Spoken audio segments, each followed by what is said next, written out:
In Japanese aesthetics, there is a concept called wabi-sabi, which finds beauty in imperfections, celebrates irregularities, and views restoration as a kind of personality the object inherits.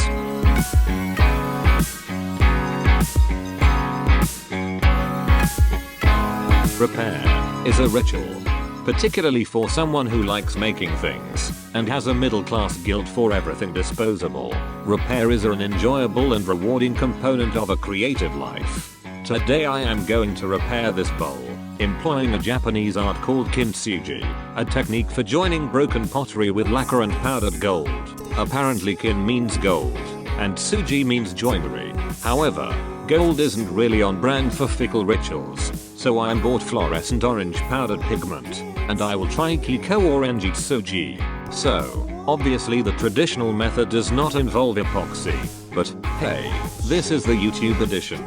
First I sanded the edges to remove any sharp edges. Then I worked out how best to reassemble the parts. I'll join the biggest bits together, then the smallest parts together, and assemble them.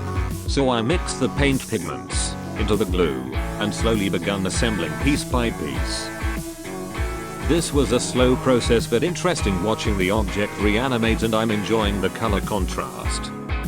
I allowed each piece to dry before remixing glue and paint for the next parts and systematically reassembled the bowl.